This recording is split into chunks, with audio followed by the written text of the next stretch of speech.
whenever it hits, it punches below its weight. We have to punch not above our weight. We have to punch not below our weight.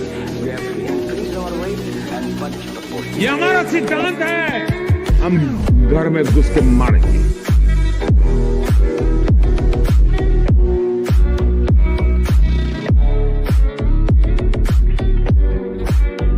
You know, victims of terrorism do not sit together with perpetrators of terrorism to discuss terrorism.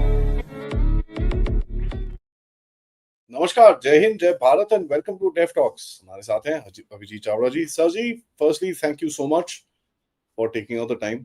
Always a pleasure to talk to you. Thank you so much for having me. Always a pleasure to talk to you, sir. My pleasure.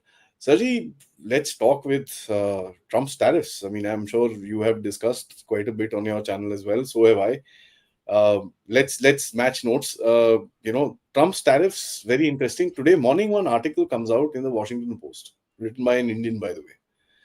Achha. And which says that what's his name? Marco Rubio tried telling Trump that, listen, we need to stop with India.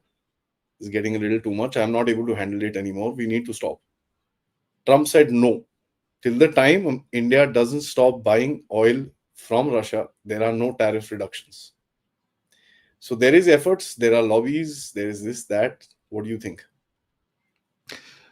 Yeah, so look, there's so much that's being speculated right now about the India-US relationship. Maybe it will all go away in a while.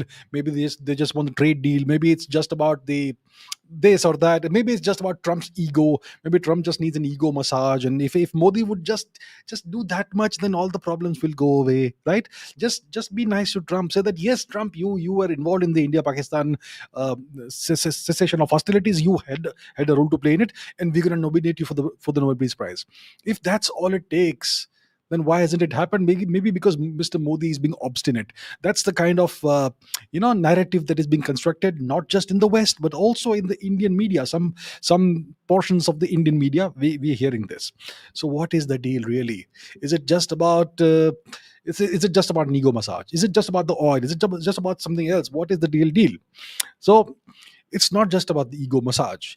See, right now, yeah, Trump is saying that as long as India keeps buying Russian oil, they're going to have the sanctions, tariffs or whatever. They've increased it from 25% to 50% and all of that. What they really want is they want India to open up its market entirely to the Americans. Essentially, they want India to become a gigantic consumer market, an import-driven market. We open up the market entirely. We levy 0% tariffs on the US, and then they will be nice enough to maybe levy 19% or 15% on us, right? And what that does is that will open up our economy to their exporters. We will become a dumping ground. So right now, some people are complaining, okay, by that. There are Indian businesses there are Indian companies that are going out of business because of the tariffs that Trump has levied. There are Indians who are losing their jobs because Trump has levied tariffs. This is all Modi's failure. Now imagine if Modi caves in to Trump and he says, "Theek hai, sir. Yes, sir, you are right. We will open up our entire market to your exports. 0% tariffs will levy. Whatever is the price in the US, we'll get the same price in India." Imagine what happens then. All Indian companies will go out of business because we will simply become a consumption-driven economy. That consumption that is imported, all of that will be imported from the US. That's what they want us to do, and that will not be the end of the deal. That will just be the first phase. After that, they will say, "Now that you have been so nice to us, we would like you to be nicer to us, to sweeten the deal, sweeten the pot for us. Please give us." Please give us a military base somewhere, in some strategic location, maybe somewhere in the north. Maybe give us maybe some islands in the Andaman archipelago. We already have Diego Garcia. Now give us something there. Maybe give us something in Ladakh. Maybe give us something in Arunachal Pradesh, so that we can create more tensions between you and China. It's gonna the demands will pile up one after the other. So that's the deal. And it's not just about Trump's ego massage. And of course, the oil, like you mentioned, obviously has a role to play. Like you were saying before we started, we are now an oil exporting nation, and that's cutting into the margins of the West, and they're really upset about that. So all of these factors play a role. And maybe there's a Pakistan angle as well, right? Maybe we have hit some of their assets in Pakistan during the Operation Sindoor, the 3-day war, because when you have F-16s in Pakistan, you have a bunch of American technicians who babysit those assets 24 by 7. And if an F-16 is hit on the ground, it means some of the babysitters may also have been hit. And maybe that's the Kirana Hills thing also. We hit that facility where they store nuclear warheads. Most likely the Pakistani nuclear warheads are US nuclear warheads on loan. That's what I am pretty strongly believing now. After everything we've seen, the Pakistanis don't have the know-how to make nuclear weapons on their own, right? They can hardly make a screwdriver. How will they make nuclear weapons? So all of these factors have combined together, and now essentially what we are what see the US India relationship is now has now entered a different phase. For the longest time, the Americans have been saying that, India and the US are strategic partners. We have a lot of shared values, blah blah blah blah blah. The India US relationship has never been a strong relationship. Even after the 123 agreement between Dr. Manmohan Singh and Mr. George W. Bush, the second, the younger, we had the nuclear agreement between India and the US. And since then, it's being said that India and the US are on a strategically convergent path. India and the US share values. We are both democracies. It's a very strong partnership. It's going to be the defining partnership of the 21st century. That is all BS. It is all hot air. It has never been a strong partnership. It's always been a partnership of convenience when it comes to the US. They keep on saying nice things about India. We have shared values. But when they talk about Pakistan, they say that we have shared interests. And interests always trump values. The US has always used India. The only utility India has had for the US has been as a potential counterweight to China. And now the Hmm. US seems to believe that they have China figured out. China has certain issues that will not allow China to become more powerful than a certain limit. So now let's focus on containing India. So now the gloves are off, and their attitude and their approach towards India is now henceforth going to be that of containment. And we're seeing the signs and symptoms of that all around. So they are now in the process of containing India. They already set up the groundwork for that in the past 3-4 years. 2022, they did a regime change operation in West Pakistan. They ousted of Imran Khan and bringing Mr. Sharif, or whoever, yeah, Mr. Sharif to power, who is not to power, but just as the puppet, as the figurehead. He is a pro-US a minion of the US. Then the regime change operation in East Pakistan, which converted Bangladesh into East Pakistan, and Sheikh Hasina has gone. And then, of course, Project K, Cookie Land for Christ, that project to create an artificial, temporary Christian nation out of parts of Burma, Manipur, Mizoram, and Bangladesh. That also was initiated during the Biden regime, and I don't think that's ended ever. So the Americans have already set up all the groundwork for containing India. Maybe there are some aspects of that happening within India as well. Maybe subnational diplomacy is being taken to new heights. Maybe something else is happening. So what the Americans would like is to contain India, to bring India down, to ideally balkanize India. And the first thing for that, you need a regime change in India. Mr. Modi is very inconvenient. Maybe you should have somebody else in power. So all of this is in process right now. And it's going to be tough days ahead for India, because the US is the most powerful nation in the world, and we're going to have to be on our toes. We're going to have to be very careful. So the approach is that of containment now. I mean, I don't know if you remember, about a year ago, you and I discussed this, and we came up with a. I guess we both were in Jaipur. That's the time we kind of came up with this, that 2032 ish they should be calling us a enemy and trying to start to contain us. But I guess that time we were a little off in our calculation by about 6 years. So Yes, they yeah, have I mean, decided to go ahead and start the process right now itself. yeah, they realized, yeah, ye to sare rukenge nahi, because it's going to become a problem. That's very interesting, But I look at you mentioned a couple of things. I look at it, I mean, not a different, but an additional approach, in the sense US is a dying power which doesn't have time, right? So that's probably also their hurry. They are a declining power. They need that boost. They need to kick the big guy, or one of the big guys in the room to show the world that I still have strength. Don't fight with me. And I think that's what they wanted with India. It just didn't happen. So how do you see I the hmm. reactions from within the US, where there's now pretty much pandemonium about India? You can see Foreign Affairs is writing about it. You have whole lot of stuff. It's going nuts and bolts. By the way, just FYI, Kurt Campbell and Jake Sullivan have written a combined article in Foreign Affairs Mhm. that this is a disaster. We need to stop. So the Council of Foreign Relations guys are coming and saying we need to stop. So how do you see that whole game being played out within the US? Yeah, first of all, what you're saying about the US being a dying power, it's an interesting point of view. Uh, on the one hand, I would say that the US has never been as powerful as it is today. When you look at their nuclear weapons might and their power projection capabilities all across the world, the US has never been this powerful. But on the other hand, it is a declining power.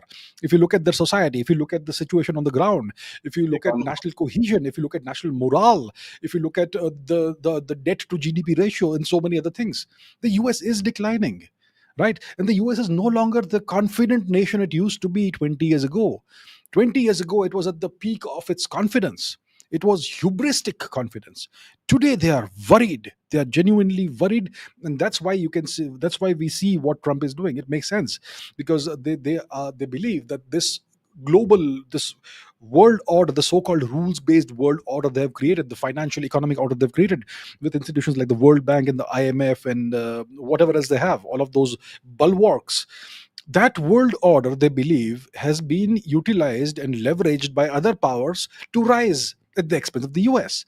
So now Yeah. let's completely crumble this world order, yeah, and create a whole bilateral based world order that if I like you, I'm going to tariff you only 15%. If you're naughty, 500% for you, that sort of thing. One to one basis, no multilateralism anymore, that sort of thing. So that's what they're doing. They're really worried. And this is clearly something that a less confident nation would do to destroy the world order they themselves created.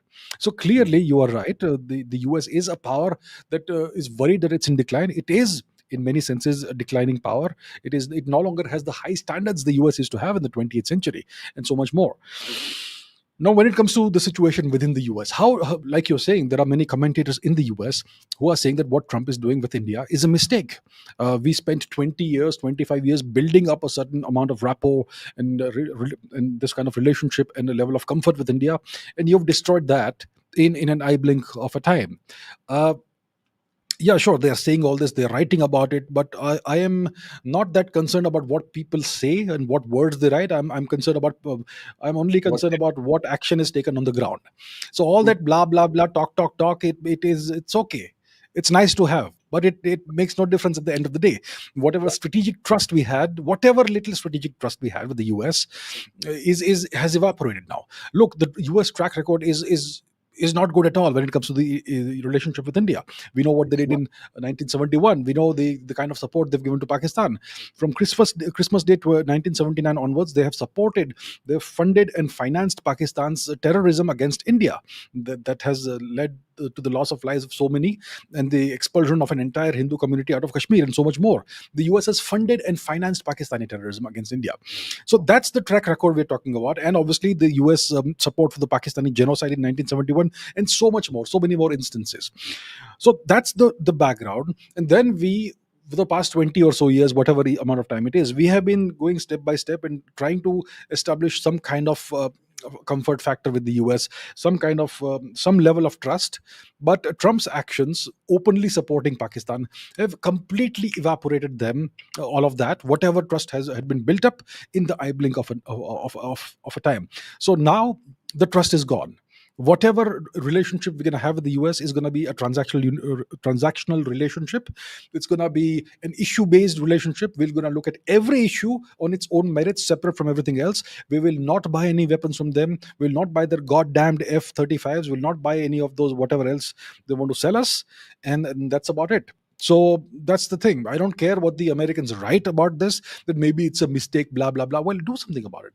Your Yeah. words make no difference. Your actions is all that matters. So that's where we are. Yeah. I mean, that's very interesting. That's obviously the reality of the thing, which is very interesting. And it's also ironical This is the same Jake Sullivan who basically blamed India for what that pannu, chunu, bunu, whatever that nonsense was. So when it's Yeah, their that's right.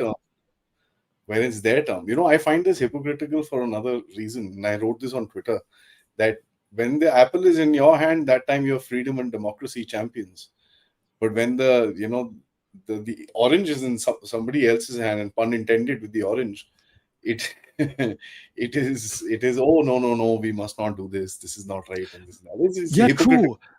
I mean, they're accusing Modi of now hanging out with the dictators, which is Mr. Putin and Mr. Xi. Well, just a few weeks ago, Mr. Trump was hand in glove with Al Julani, a guy who had a $10 million reward from the FBI, CIA, whatever it was, for being a terrorist. He was hand in glove with a terrorist, and he recently hosted Asim Munir twice, not once, twice, a dictator. And then it's the pot kettle, calling the kettle black, right? Black. The Americans have this track record of always supporting terrorists who created Al Qaeda, who created Osama bin Laden. You say that you blame Pakistan for harboring Osama bin Laden, but who created Osama bin Laden, right? You know, Who created if you all of these stand, organizations? Who created sorry to, ISIS? sorry to interrupt Yeah. you. If you stand on the third floor of Osama bin Laden's house, you can see the PMA gate. Yeah, right. So Kakul, right? Kakul. yeah, it's right. Yeah. I've mapped it out. I have I have it in my this thing. I mapped it out. I've shown it to my audience as well. You can Yeah, stand PMA Kakul. right, man. So obviously he was under their protection. He was not a fugitive. It was known that he was there, and they took him out when they decided that the time is right, when Obama needed to make a point. So whatever Sullivan is doing and all, it's all domestic politics. It's about the opposition blaming the current whoever is in power that you're not doing things right. But when they're in power, they'll play the same game. See, Mhm. Trump. See, I had said last year in the run up to the presidential elections in the US, I had said that I believe that it's highly unlikely that Trump will win the presidency. That's what I had said. And I said that if he does win the presidency in this unlikely situation, it will mean that he has kissed the ring, which means the ring of the deep state.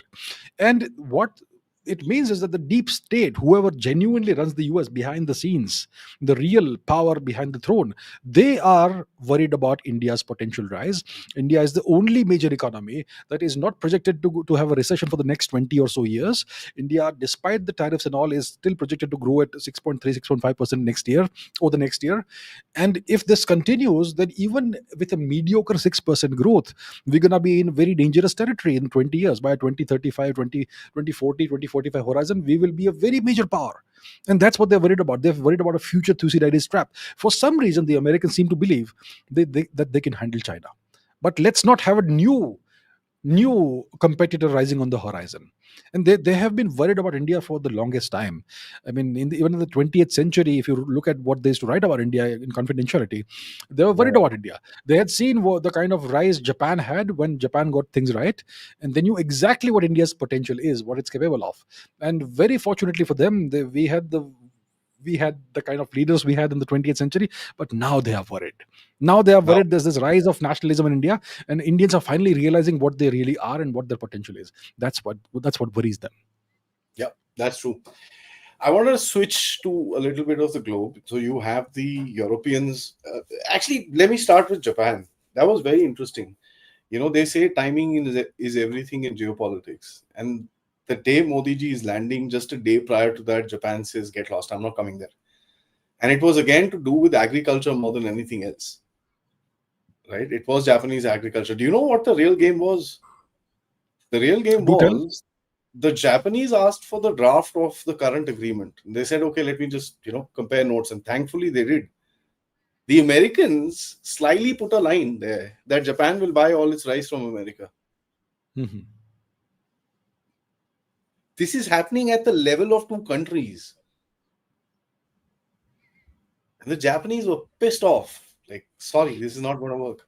And they just dropped it. Now, this happens at the same time with Modi ji. They stand with Modi ji. And today we also have the German guy coming in making a few statements. I don't know how much legs does he have to stand on. And I wrote on Twitter also, are they showing a semblance of thinking about growing a spine somewhere? So what do you think is happening there? Look, I briefly looked at the kind of deal Trump claims to have reached with Japan. He says that Japan will buy about $500 billion worth of goods from the US, including weapons and God knows what. And in exchange, in return for that, they're going to be tariffed at what, 19% or 20% or whatever the number is, right? And Japan will impose tariffs of what, 12% or 15%. So the US gets to impose higher tariffs. Japan has to have lower tariffs on US imports, and Japan, in return for this, has to buy about $500 billion worth of US goods. And on top of that, they want Japan to import American rice, which the Japanese don't need because they produce their own rice, right? So that's the kind of deal it is. See, Japan has been under permanent US military occupation since 1945. The US has more than 130 permanent military bases on Japanese soil. Japan is not a free nation. It's a nation that's been under occupation since the end of the Second World War. The Japanese constitution was written by the Americans. Not a word was changed since 1945 until now. Shinzo Abe thought of changing a few words, and we know what happened to him. The Bank of Japan is, whatever decisions it takes, it has to take the approval of the American generals who run the country.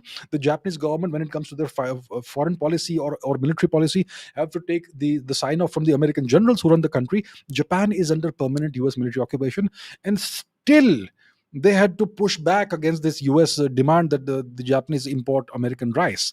So that's the situation with Japan. South Korea, exactly the same situation, under permanent US military occupation since the end of since the so-called end of the Korean War. Germany is under permanent US military occupation since 1945. People may not realize it. Germany is not a free country. Their constitution was also supervised by the Americans, and they can't change anything without American approval. Same goes for Italy and so many more.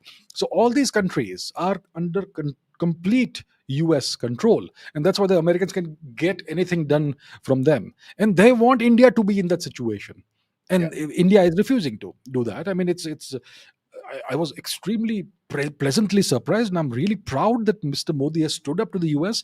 He's refused to cave in, and that's where we are. So that's the deal with Japan. And the Japanese made the statement, like you said, just a day before Mr. Modi arrived there. And the Japanese are a proud people. We've had a very long historical connection with Japan. We have so much shared culture, shared values. We have so much more in common between India and Japan than between Japan and the US. The Japanese know that. They also recognize that right now we are under US military occupation. We can't do much, but whatever they can do, whatever cooperation they can achieve, they will, I'm sure, be happy to do with India. So Japan, I would say, is, despite it not being a free country, it's still an important relationship for us, and it's something that helps us maintain a certain balance in the East Asia region. Source of technology, at least. There's some things that you can't get from America. Japan would be eager to give you if you can sort out his problem, which is basically your manpower. How do you see the India-Russia relationship? The biggest talking point was that 50-minute car ride. That was interesting. I mean, both these monkeys know how to, just the media, this thing. But, when you look at Putin and Xi Jinping, and personally, honestly, I've seen better camaraderie between both of them. I've seen better times between Putin and Xi Jinping.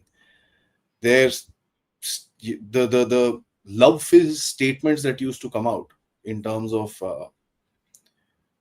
the two countries, no limits, and this and that. That all language is gone. It's gone. Neither did Xi mention it this time, nor did Putin. How do you see the entry of India into this game?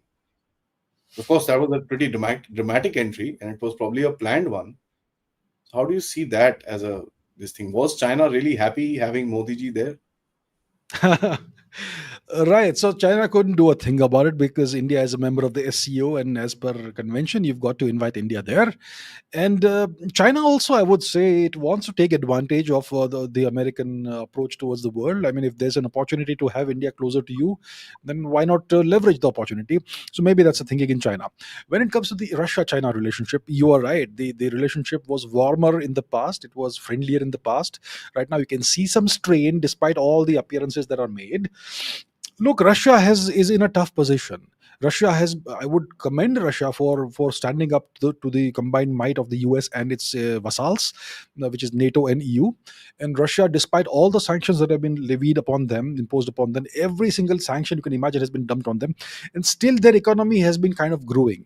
So Russia is actually doing well. They have been extremely resilient, and they always perform best when they are under stress. But the Ukraine war, the consequence it has had on Russia is that it has brought Russia very close to China, maybe placed Russia in a kind of a subsidiary position, subordinate position to some extent towards China.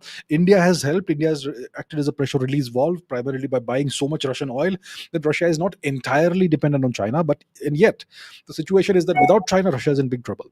So. That's the deal, and Mr. Xi Jinping will obviously leverage that advantage that he has.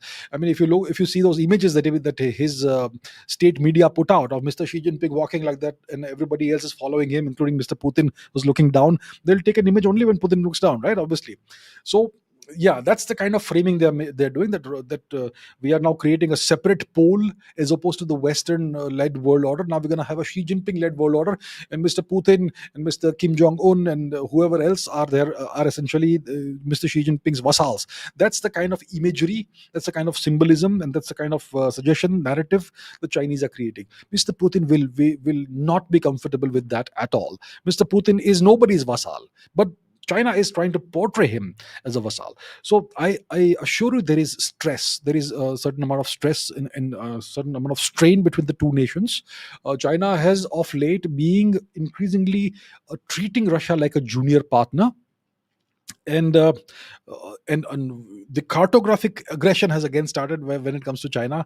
I mean, the Chinese and the Russians had this long-standing border dispute, the Ussuri River issue, which was eventually resolved on paper through a diplomatic agreement in the early 2000s, before 2000, around 2005 or slightly before that. But now the Chinese have once again started cartographic aggression. They're publishing maps in which they show Russian territory as Chinese with Chinese names and so on. So the Chinese are subtly pressuring Russia, and the recent parade that happened in Beijing in front of Mr. Putin, where the Chinese displayed all their weapons, I'm sure Mr. Putin would not have appreciated that. So that is the situation between Russia and China. They are not allies. They are natural rivals. They are long-term adversaries. Right now, it's a relationship of convenience because both need it.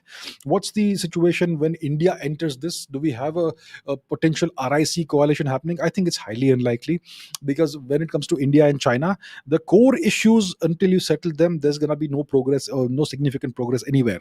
The core issue is that China occupies Indian territory and China claims more Indian territory. Now, how do you resolve it? I mean, the Chinese have been obstinate. They have been steadfast in refusing to do anything about demarcating the India-Tibet border. We've had 387 rounds of talks, or God knows what, how many rounds of talks between India and China about the border issue. There's never any progress. It's just procedure, procedure, procedure. The Chinese are being procedural, but they don't want any actual progress when it comes to settling the issues. So China feels that it has the upper hand in the India-China relationship, which it does. It's a more powerful nation. It's a bigger economy and so on.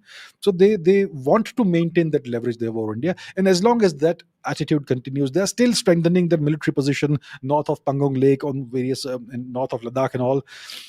So as long as this continues, you're not going to have a great relationship. Maybe we'll talk. Maybe there's a kind of ice that's been broken. Maybe there's a kind of, to some extent, reset, because the three leaders met in Tianjin and we posed for some very nice images and all.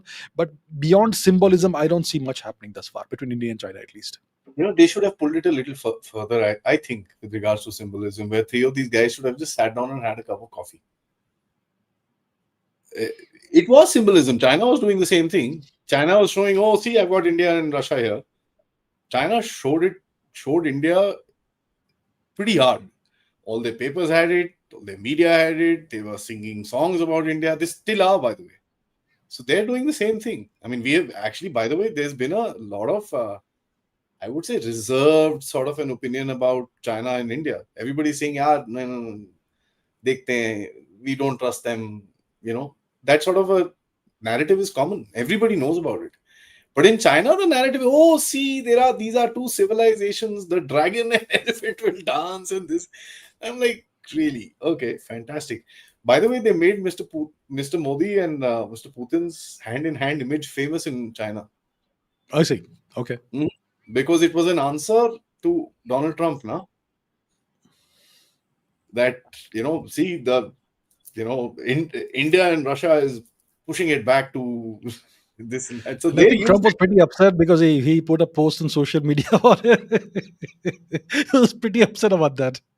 He didn't that mention India, but he was pretty upset. I missed that post. Otherwise, I normally at about 6:30, 7:30, I'm looking, ye sala kab uthega? And then most of the days I type ut gaya sala. He does that. Coming to the last segment around here, which I want to talk about, the global structure a little bit. One thing is that there is an acknowledgement of the Indian position in the world, which has happened this time. And it's not media, chidia, and all that stuff. It is now being recognized pretty much everywhere. Even China has said, don't do this. You can say that they've said it for compulsion to make sure that India is on their side, but whatever said and done, I mean, it's what it is. How do you think that goes forward? Because you're going to have a block at the end of it. If it comes to America, the three will stand together and say, get lost. That will happen in a lot of cases, and in some cases, China will ditch. Right? So that will also be the case. So how do you think the global geopolitics is going to go forward? You got the Ukraine war, which I wonder why we started fingering into. But fair enough. I think Modi ji wants to stick it to Donald Trump a little bit. Chalta hai. You've started selling oil to Ukraine. Well, that was. So now Zelensky is funding Putin's war, isn't he? I have no that. For some reason, you're sticking your nose into the Ukraine war. And I think you're doing it to leg it to this guy. Listen, we know how to figure it out. So how do you think that fourth position in the world is coming up for India? And this quad, if I may, is coming up in the global order perspective. What do you think is going to happen there? It's not going to be easy for us to be accepted. That's not going to happen at all. At all. But still, you can't. See, the situation is that the world can no longer ignore India. That's unfortunately from their perspective, they cannot afford to ignore India anymore. India is the fourth largest economy. The G7 said it. Yeah, they said it. Okay. They said it that you can't. No. India needs to be invited. Europe put a lot of pressure. America put pressure. No. Canada, please invite Modi ji. And that's how the invite came in. Initially, there was no invite for the G7. So India is now the fourth largest economy in the world. In a few months, whenever it happens, it's inevitable. We're gonna be the third largest economy in the world. When you have a nation that's about to be the third largest economy, the world can no longer ignore the nation, no matter how much they hate that nation. See, the problem the West has with India is that we were once under occupation, under British occupation. They look upon us as one of the defeated civilizations, but the problem that they face from their perspective is that why didn't you guys die out? Whichever civilization we conquered and occupied, we destroyed. But you guys are still around. And you guys are not just still around, you're rising again. You're now about to be the third largest economy, and you're still pagan, you're still polytheists. They hate this. And they hate the fact that we are not white people. We're brown. Ye to brown log hai, disgusting, terrible. And how dare brown guys go ahead of us? That sort of thing. So that's the reason why the West has such a big problem with us. They will not say that this is the reason, but this is the reason. It's the deep-rooted, dark secret, the real reason why they hate India so much. And India is rising. So they can no longer afford to ignore India. So they've got to factor India into everything. Whenever there's a big G7 meeting or whatever, they have to invite India, because without India's presence there, I mean, it's not that relevant. So, and yet the problem we face is that we are not that big of an economy right now. 4 point something trillion dollars. We have not reached double digits yet. We still have a long way ahead of us. So we unfortunately matter now. Everybody looks at us and everybody thinks about us and everybody kind of hates us for being here. And yet we are not in the position where we really scare people, right? If you matter, but you don't scare people that much yet, then it's a problem for you. because then everyone's gunning for you. Indians right now are soft targets in the West. Everyone's going on this Indo-phobic hate trip all over social media. Blame Indians for everything. Blame Indians for stealing American jobs. Blame Indians for doing this, that, whatever. On the one hand, Indians are low IQ. On the other hand, Indians are the top earners in the US. On the one hand, Indians are this, and so it's all contradictory. They're confused, and they just this outpouring of hate. Much of it may have been manufactured by Chinese bots to start with, maybe Pakistani bots to start with, but now it's been mainstreamed in the West. There are these anti-Indian demonstrations in Australia that are happening, and so much more. As if India is the root cause of all the problems they're facing. I mean, in the UK, if there's hatred for Indians, I mean, what the hell are you people talking about? Do we behave the way Pakistanis do in the UK? I mean, are you kidding me? But that's the situation. So it's going to be a tough time ahead for India, maybe a tough decade ahead for India, because now it's the age of containment. The US is going to do everything it takes to contain India, including they'll try regime change operations in India. I assure you of that. So that is where we are right now. It's the gloves are off now. It's war, essentially, by some means or the other. Fantastic. At least we can call it that. Till It last is, year, yeah. no, maintain the balance. We need to win. Now it's like, yes, sir, let's fight now. Enough. Yeah, so it's essentially out in the open now, which is like good in a sense. Yeah. I like that. Yeah, I like that. I like that as a situation. But interestingly, Russia, which didn't have much geopolitical heft going back probably 3 years, and if you notice, I would say even a year after the war, he was still very, off. But today, it's improving. So I think in my opinion, the India-Russia relationship is going to be very consequential going forward. It is, yes. See, Yeah. I'll tell you what, which are the consequential relationships for India going forward? Let's say the next 10, 20 years. Russia, definitely. We'll have to see about Mr. Putin's succession. If you're talking about a 20-year time horizon, I expect that at some point in time, Mr. Putin will step down and somebody else will step up in his place. So that's going to be critical for Russia. If they get the succession wrong, everything Mr. Putin has worked for over the past 30 years will be wasted. So it's critical for Mr. Putin to get his succession right. Now, the India-Russia relationship will be very consequential. We are two nations with this great history together, going back decades, almost a century. We have no real issues of friction. We have no issues of divergence of national interests. Sometimes we get annoyed with each other. Sometimes Russia dilly-dallies with Pakistan. That annoys us. Maybe sometimes we do something that annoys them to a certain extent. But these are irritants. These are not real problems. So India-Russia is going to be a very important relationship. And we need to strengthen that relationship. We need to explore every possible avenue of cooperation that will be mutually beneficial with Russia, whether it is technology, whether it is semiconductors, whether it is AI, whether it is whatever, whether it is the Arctic route, whatever, shipbuilding, etc. The other consequential relationship is India and France. So France is a nation that chafes under the yoke of NATO and the EU. The French have been at war with the Anglos for 1,000 years. They have no love for the Anglos. And to be under Anglo hegemony is something that the French, they just hate it in their blood. And the French are the only nation in NATO that has a quasi-independent foreign policy and a completely independent nuclear deterrent. The British nuclear deterrent is the big red button is in Washington. Okay, it's not in London. All right, because their so-called nuclear warheads are mated to American missiles, Trident missiles. It used to be Polaris in the past. Now it's Trident. But the French have a completely independent nuclear deterrent, which makes them a totally different beast. And they have been burned hard by the Americans and the Australians, the submarine deal, right? The UK-US submarine deal. So the French want to give it back. I don't know who got burnt in that, Australia or France, or both. I think both were burned. Both were burned. And now the Australians will pay tens of billions of dollars for the privilege of parking American submarines in Australian waters. That's what it's going to be like. So the Australians have been burned. The French have been terribly burned, and they are extremely unhappy. They want to give it back to the Americans, the evil Americans.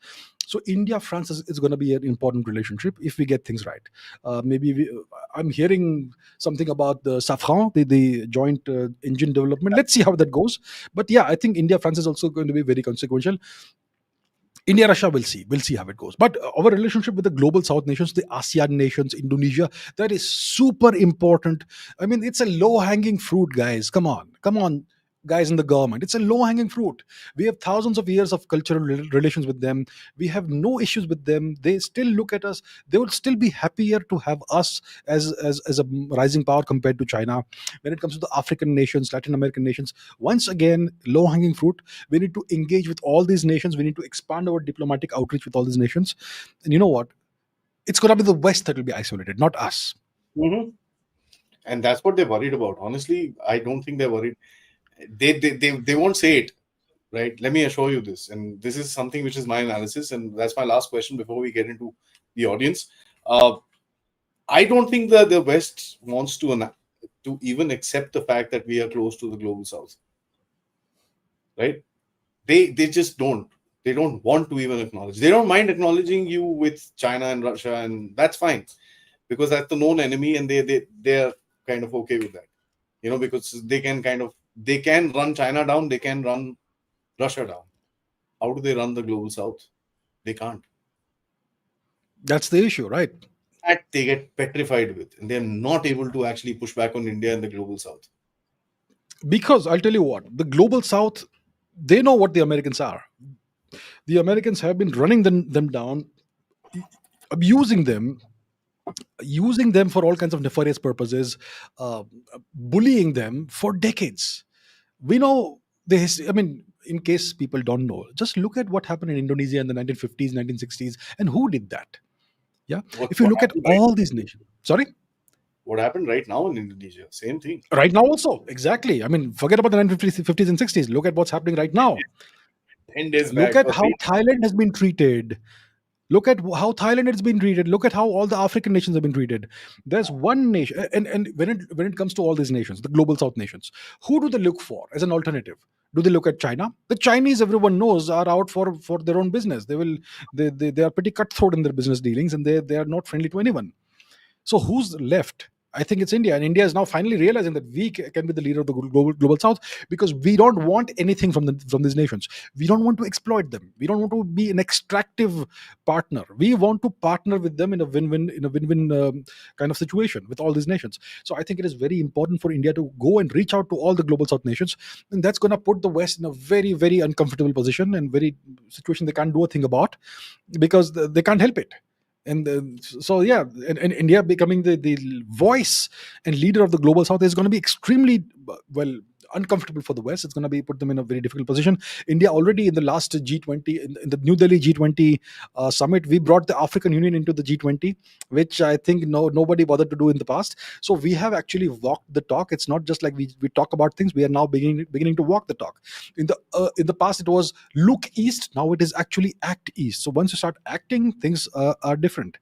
So I think India has a huge opportunity if India plays the cards right. If India looks at and takes care of the low hanging fruit and all that, I think we're going to have a lot of partners globally, and that will give us a tremendous amount of heft to grow together, all of us.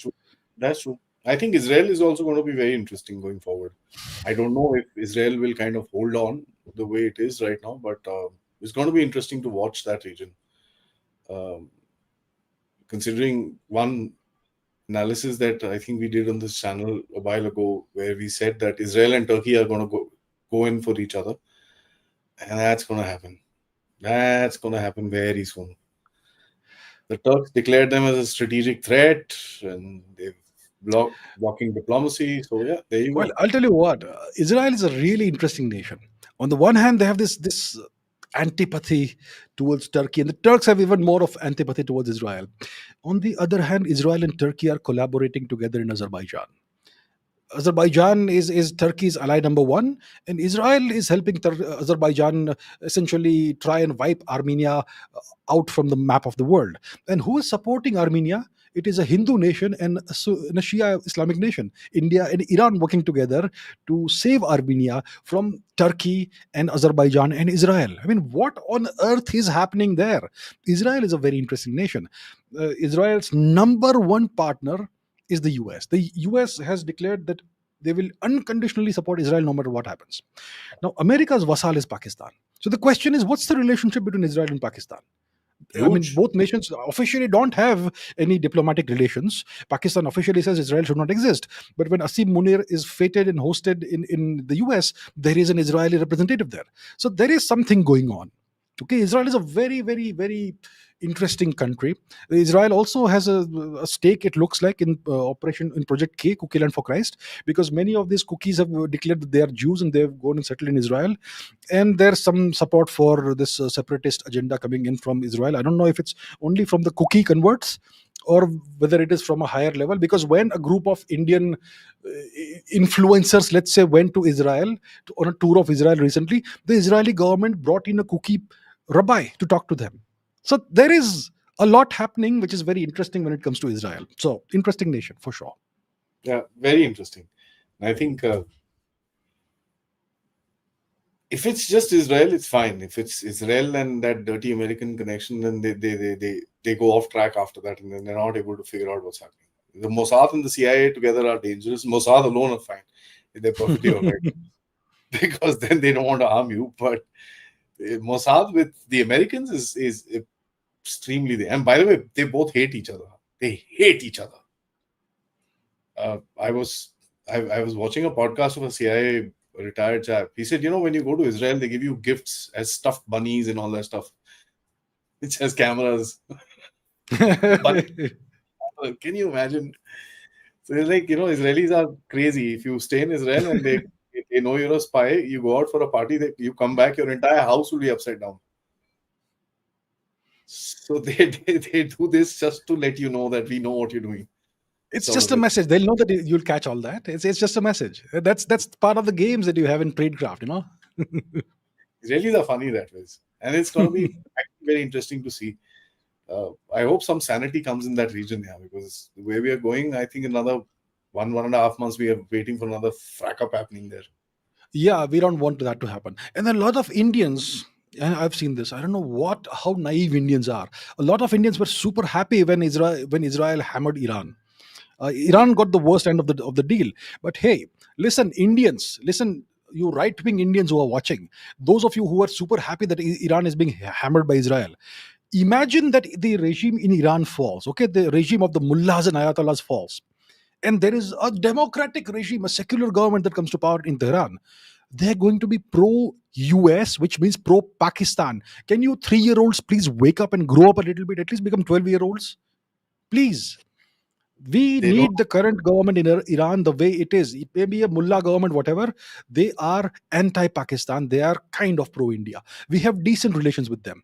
If a regime like the Mohammad Reza Pahlavi regime comes back to power in Iran, it's gonna be a strongly, virulently anti-India government. Can you guys please grow up a little bit? Why they Please. gave fighter jets to Pakistan during the 71 war? Absolutely. There you have it. 65, they gave tanks. They had some troops on the border as well. They were fighting with the Pakistanis. There's no question about it.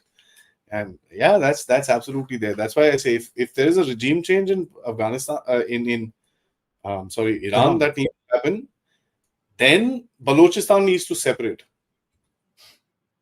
so that I have my port and I go into Afghanistan the way I want to. I don't need to kind of figure out with these guys. Balochistan needs to separate out. All right, guys, let's get into some questions. My request to everybody is please like. That's very critical. We've got more than 4,000 people watching us. Can we please hit the like button? Guys, I know you guys get busy with the conversations and with everything. Please don't forget to do that. And of course, if you can, support the channels. All right, let's go. First, there are 2 members. Achint, you share a name with me. Thank you so much. And Ashokji, thank you so much for becoming a member. Just a second, let me fix the screen. Otherwise, because I'm at the bottom, half my face gets cut off. Martin Rangaji, he says, notwithstanding recent bonhomie, China cannot be trusted. Can and should and would Bharat go back to the US if US reverses its policies towards Bharat? Look, I completely agree with you, sir, that China, we have to be very careful with China. Every step of the way, we have to check and double check everything. We have to keep verifying what their actual actions are when we are dealing with them. So I agree. Now, if the US suddenly decides that they will reverse their actions against India, and again, no more tariffs and all, do you think we can trust India? Do you think we can trust the US? The trust is gone. It's over. They've shown their hand. They've shown their true intentions. Their real comfort zone is Pakistan, not India. They don't like India. We cannot trust the US ever again. It's over. It's end of the story. That's about it. It's going to be politically very difficult to do that as well. Yeah. In the near future, Donald Trump or his foolish, arrogant team uses the word regime change. I won't be surprised. Well, I would not be surprised if they don't use the word regime change, but they try a regime change. So I think it's gonna be Yeah. happening. They're only attempting something. Yeah. Since Democrats are not at all creating ruckus against Trump's trade policy, is it that the deep state is completely behind Trump and in acceptance of Trump's stance against India? Oh, totally, totally. See, last year when the election campaigning was happening, I said that it was very unlikely that Trump comes to power. But if he does come to power, it means that he will have kissed the ring. Kissing the ring means it's a reference to the Godfather movie, in which when you go and become a member of the Godfather's family, which means a vassal of the Godfather, you have to kneel down on your knees and you have to kiss the ring of the Godfather. So Trump has kissed the ring of the deep state, which means that he is completely endorsed by the deep state, and whatever he's doing, it is nothing but furthering the agenda of the deep state itself. So that's absolutely correct. They are completely behind Trump, and they're completely aligned with Trump. Trump is completely aligned with them. He's simply their agent. I'd actually kind of flip it a little bit, if you don't mind. I'd say, it's the Democrats are keeping quiet because they don't have any credibility today. Who listen to them? They just don't have any credibility. Their whole standing in America itself is shit. You can't have a Kamala Harris coming out and saying, "Oh, don't do this with India." It'll not work. They're gonna hibernate for a few years, for maybe, So maybe like 3 years or so, and then they'll return. So you'll have these people like who are bureaucrats, like Jake Sullivan and all these guys writing, and they'll put that point of view across. But the deep state in this thing is, I think they're going through a churn themselves. They're trying to figure out the change. That's where the chaos is, and that's the sweet spot these monkeys have found to kind of trouble the world. That's what my feeling is. That change sweet spot, where nobody's paying attention to anything, and everybody's like, let's do this. Yeah, do it. So it's that moment of truth when you're there. Actually, I think it's just the geopolitical change. What do you think about that? Yeah, it's possible that they themselves are figuring things out. Maybe everyone's confused right now, and they themselves are wondering, what shall we do? So yeah, it's a good time when everyone's confused to figure things out and try a few things here and there, and let's see how it goes. Yeah. So my logic was, when I thought about this, my logic was that information is power, right? And these morons, for some reason, gave that power to us. Conversations, internet. If they won't have done that, Mm.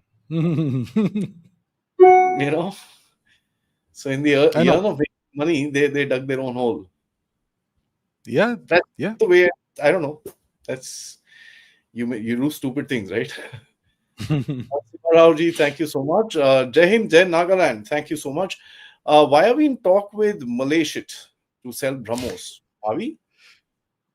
When more LET heads are hiding there than in Pakistan, also KSA is full anti-mode. Our response.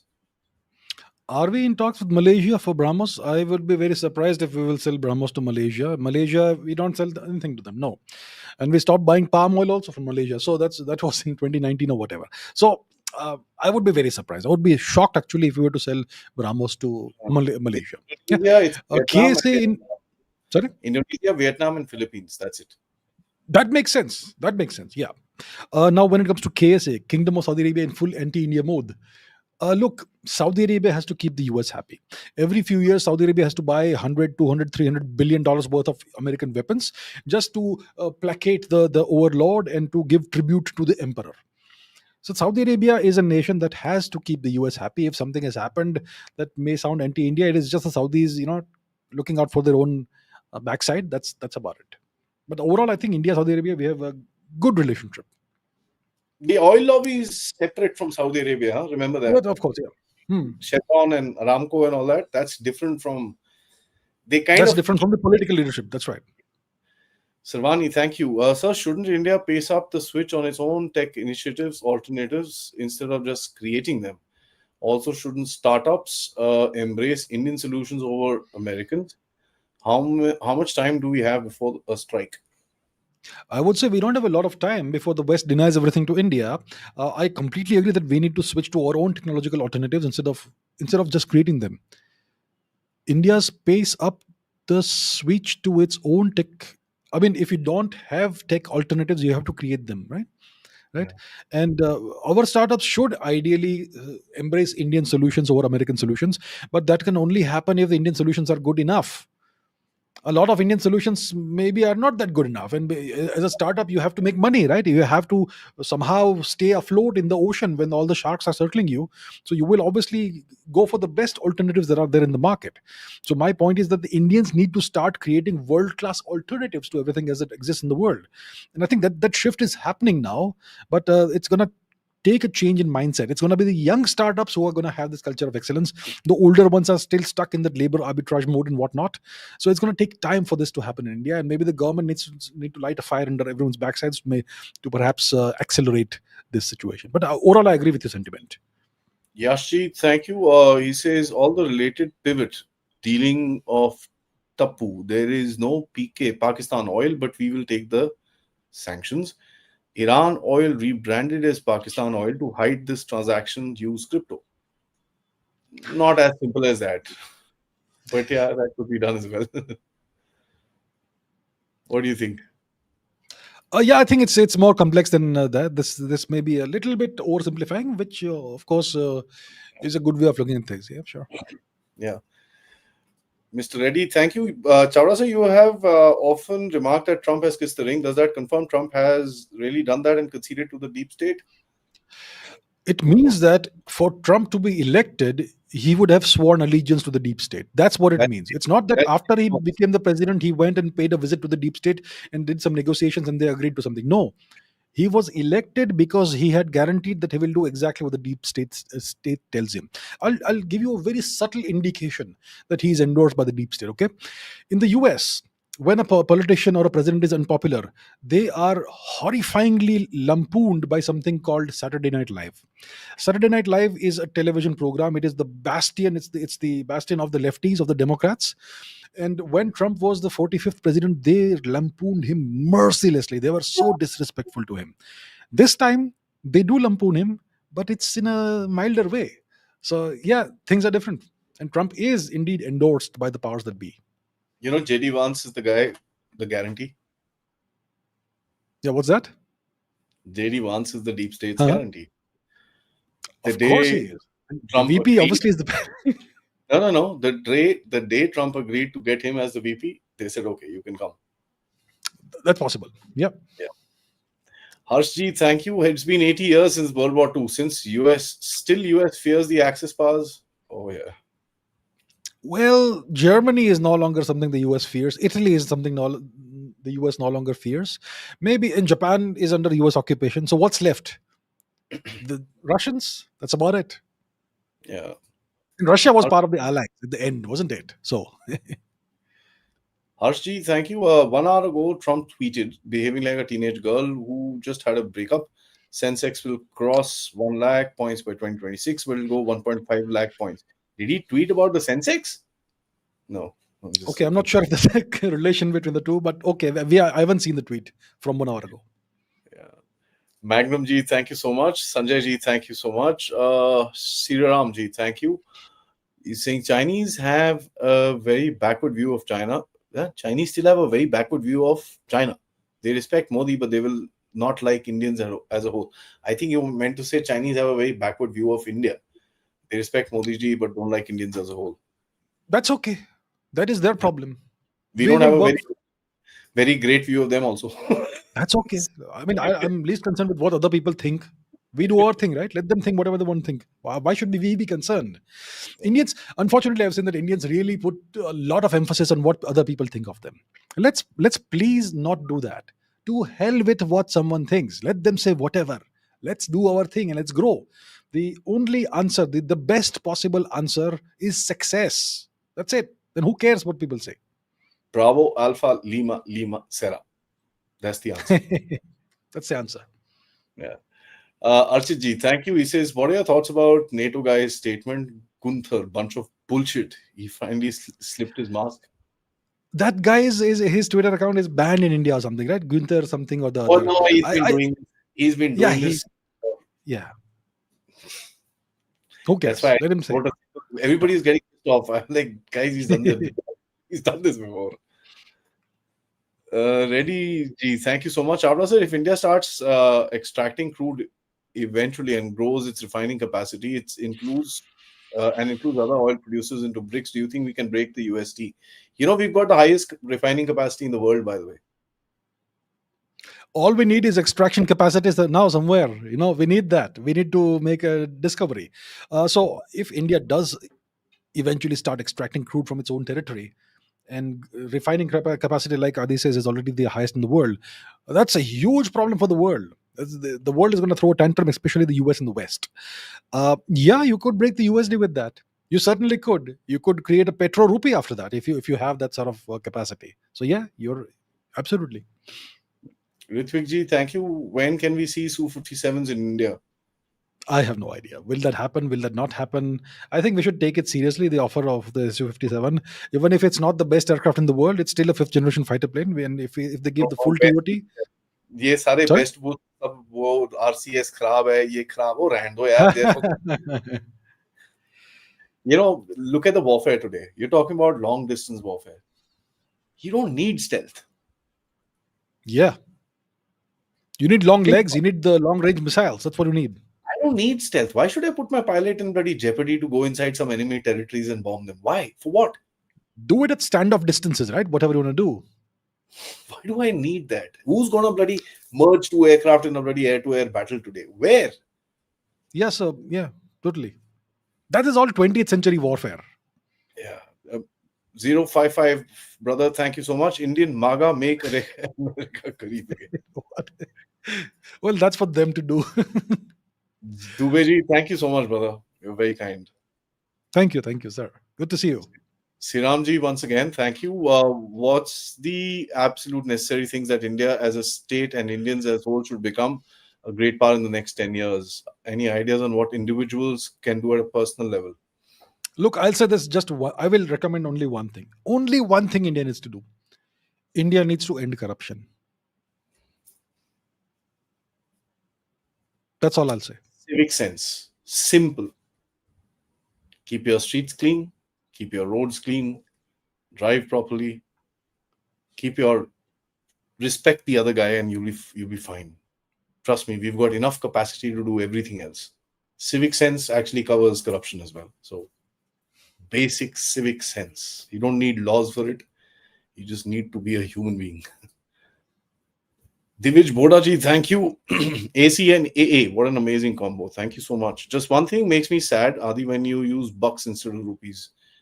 Yeah. Well, that's just the way of speaking. I'm not this thing. Once again, thank you. He says, did the new US regime turn out to be still better?